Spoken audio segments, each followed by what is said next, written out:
Kwangu kidogo na ukakasi. Kwangu kidogo kuna ukakasi kwa sababu Nasoro Idrisa alikuwepo kama mwenyekiti wa kama makamu mwenyekiti wa bodi ya ligi. Na Ibrahim Ayela I got no comment kwake kwa sababu yeye alikuwa anahusika sana na mambo ya fedha. Kwa hiyo hakuwa sana kwenye sehemu ya maamuzi ya baadhi ya matukio ambayo yalikuwa yakiendelea kwenye ligi kuu Tanzania bara. Kitu ambacho mimi kwangu naona kina ukakasi kidogo kwa Nasoro Idrisa, cha kwanza na yeye alikuwa ni sehemu ya maamuzi. Alikuwa ni makamu mwenyekiti wa bodi ya ligi ambaye kwa namna yoyote ile alikuwa anahusishwa kwenye maamuzi. Alikuwa anajua ni kitu gani kinaenda kuamliwa. Kwa nini yeye hakuona sababu ya kuwajibika? Maana yake ni kwamba inawezekana Nasoro Idrisa kama alikuwa hashirikishwi kwenye maamuzi, bado si kiongozi anayestahili, kwa sababu alifumbia macho uozo, ni kiongozi dhaifu. Kwa sababu kama alikuwa hashirikishwi kwenye maamuzi, angeweza kutoka na akasema mimi sioni sababu ya kuendelea kwa makamu mwenyekiti wa bodi ya ligi, kwa sababu si usiki kwenye maamuzi, si shirikishwi kwenye maamuzi. Lakini kama aliamua kukaa kimya, maana yake ni kiongozi dhaifu. Na kama alikuwa ni sehemu ya watu wanaofanya maamuzi, kwa nini anaendelea kubaki? Ikiwa kilichowaondoa wenzake ni uozo ulikuwa kwenye nafasi yake kama mwenyekiti. So kwangu mimi Nasoro Idrisa, hata kama ni kwa muda mfupi, hakustahili kuwa kiongozi wa muda wa bodi ya ligi, kwa maana ya kuwa mwenyekiti. Kwa hizo sababu mbili nilizozieleza. Inawezekana hakuwa sehemu ya maamuzi. Sasa naona ni wakati wake yeye kuja kufanya maamuzi, lakini kwa nini alivumilia kuwa kiongozi kivuli asiyeshirikishwa kwenye maamuzi? Na kama alikuwa anashirikishwa kwenye maamuzi, kwa nini aendelee kuwepo ikiwa kiti chake ndicho kilichokuwa kinafanya maamuzi mabovu? Kwa sababu ukiwa makamu mwenyekiti, anachokiamua mwenyekiti maana yake wewe unakifahamu. Haukupata hata muda wa kumshauri. So kwangu mimi Nasoro Idrisa hatoshi kwenye hii nafasi. Labda anaweza akaendelea kuwepo hapo kwa sababu ni kwa muda mfupi. Tuna almost mechi mbili tu zimesalia, au mechi moja imesalia kukamilisha ligi kuu Tanzania bara.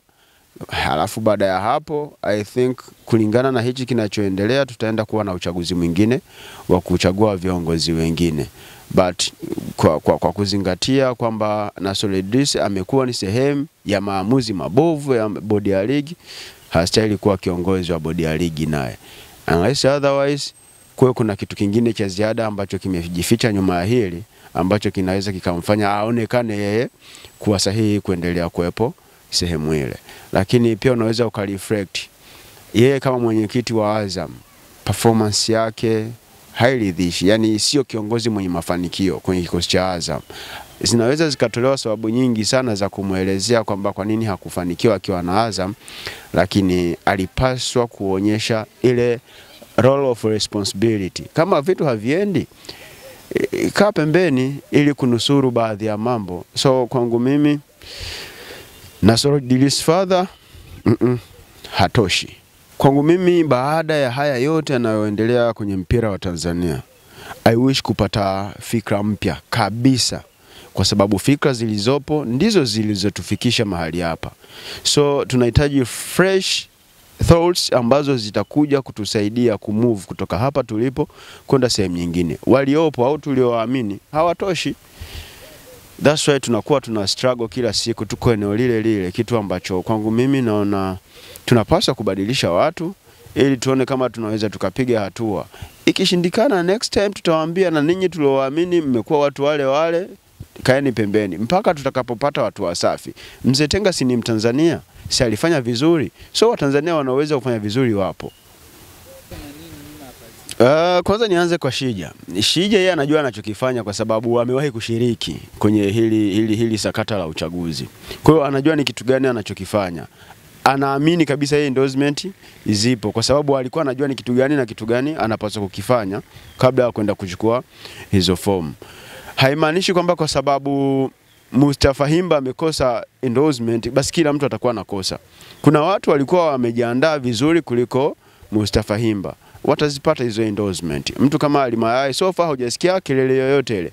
Maana yake ni kwamba yeye kwenye eneo la endorsement ameshafanya vizuri na yuko valid, and I hope muda si mrefu tutaona anarejesha form. Lakini kwa Shija kwenda kuchukua, maana yake anafahamu ni kitu gani anachoenda kukifanya. Hawezi kuwa binadamu ambaye anaenda kutoa 500,000 ili tu akashow off kwamba amechukua form alafu akose endorsement. Unless otherwise kuna kitu nyuma ya hili kwamba kila mtu atahitaji kwenda kuchukua form halafu ajaribu bahati yake kuzitafuta hizo endorsement. Akizikosa apate nafasi ya kusemea, kwa sababu sometimes unahitaji kuwa na uhalali wa kusema. No research, no right to speak. Unaenda kwanza, ni kweli endorsement hakuna? Ukishazikosa unakuja jamani, endorsement zimeshaisha. Hapa hakuna endorsement tena. So kinachofanyika, ina maana tumeitishwa kwenye uchaguzi ambao tayari umeshafanyika. Hatuwezi kuwa taifa la namna hiyo. So inawezekana ni part of making things happen, kwamba anaenda kuchukua form, ajiridhishe kwamba ni kweli endorsement hakuna, ili apate sababu ya kuzungumza. Na haya yote yanayotokea, kuna engo mbili tu: kujichafua au kuchafuliwa. Ndicho kinachoendelea kwenye mpira wa Tanzania kwa sasa hivi. Tukienda kumzungumzia Wallace Karia kuwa endorsed na Simba na Yanga, unajua kabla majanga hayajakukuta unaweza kuhisi duniani hakuna janga lolote lile. Leo hayupo mshabiki wa Yanga kulingana na hicho ambacho kilichopitia, na imani na Wallace Karia.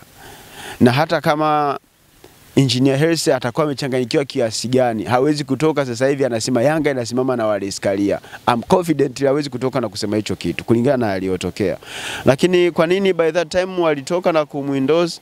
Ndio yale unaweza ukawa kiongozi lakini haujitambui, unaweza kuwa kiongozi kwa achawa kiongozi mwenzako. Yaani lile tukio la wao kusema kwamba hatakiwi kuja mgombea mwingine zaidi ya Wallace Karia, kwa lugha nyepesi ule ulikuwa ni uchawa, kwamba walikuwa wanajipendekeza kwa Wallace Karia waonekane wanamuunga mkono, au ulikuwa ni unafiki kwamba wajionyeshe kwamba wanamuunga mkono Wallace Karia ili hali wana jambo lao. So kwangu mimi walichokifanya cha kusema kwamba haitajiki mtu mwingine kwenda kuchukua fomu ya kugombea urais, ule ulikuwa ni uchawa.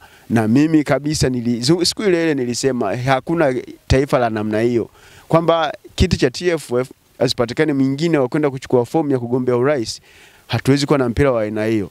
Ni kweli huenda kuna mazuri anayoyafanya Wallace Karia, lakini haimaanishi yeye ni mtu bora kwa kiwango ambacho hapaswi kuwa challenged. Na kama hapaswi kuwa challenged, mnaona hawezi kuwa challenged, aje mtu achukue form. Ninyi mtapiga kura, mumchague Wallace Karia aendelee kuwepo, lakini kusema iwe Wallace Karia na kivuli au Wallace Karia na jiwe, kwa maana ya kwamba asiwepo mtu mwingine ambaye ana contest kwenye kile kiti, tutakuwa tunaunaji mpira wa miguu.